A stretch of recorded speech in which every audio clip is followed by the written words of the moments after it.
Well, I know too. That ball was flying tonight. You guys saw that, and for even RA, it was a tough night to pitch with the way that I think the wind was playing tricks. Maybe pushing that ball a little bit. But you only give up 3 runs with the way it was flying tonight, and that's pretty good. But yeah, he's been on a nice little roll. He continues on that roll, but he was due for some run support along the way. My gosh, he deserved that. So. But a big night, from the offense. I don't think we've had one of those in a while. We played a lot of tight games lately, and Colabell, the big night. A lot of guys did a lot of good things. How much easier is it to manage when your team puts up an inning like the second? How easy is it to manage?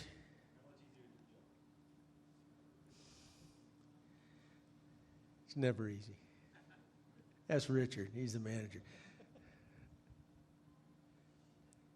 Gibby, the win put your career record 1 game above 500 for the first time since June 18th, 08. Does that make you feel good? I better quit now. Go down a winner. Makes me feel great.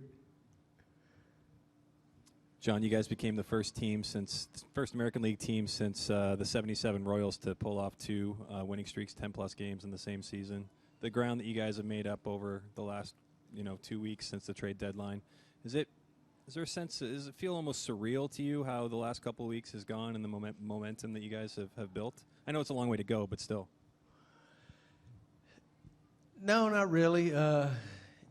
We've had some streaks in the past. We just haven't had 2 of them. We've had some long ones here the last couple of years.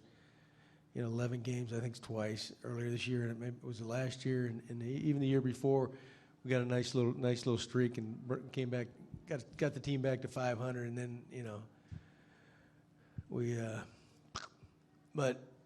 so. That's hard to do. It's really hard to win a big league baseball game, period. But to win that many in a row, things have got to go your way, and that's what's been happening. But there's no question, there's a different feel in that room. Very confident, but it's a very professional team in there. The guys are really focused now. So. Gibby, does the performance of Colabello and Smoke make it easier to take your time and be sure with Edwin coming back? Oh yeah, they're both playing great right now, and that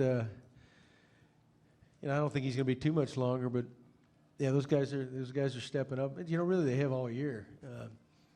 Hey, train keeps rolling. That's Aerosmith too, isn't it, Richard? So yeah, hey, we're fortunate we got a couple guys that can pick up that slack. That's for sure.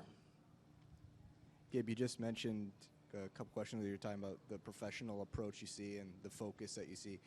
And I'm just wondering, when you see Tulowitzki later in the game run out a grounder hard as if it really matters, even though you have a big lead, guys standing in, kind of locking in on defense, even though, again, it's a comfortable game and the play may not be as important. What does that tell you about kind of the approach and the way that your players are playing?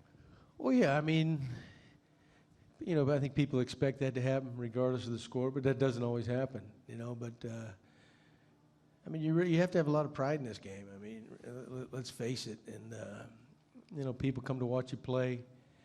You get fatigued and beat up, but still that's part of your job. But, like I said, it doesn't always happen. But, the guys in there, it does. Even a perfect example, Tulo, I was going to take him out in that final inning, give Pennington the bat, but he said, no, I want the bat. And, I can stay out there. I got no problem with that, and you don't always hear that, so that kind of says who he is. Is this the best defensive team you've ever had? I don't know. I don't know if I can answer that. We've had some pretty good ones here. My first go around, we really did. We had some good outfields, and we had some good infields, really. But yeah, it might be, but it's right up there with the best. I'd have to think about it. But there's one thing this team, especially like I said, my first go round. We had some pretty good defensive clubs.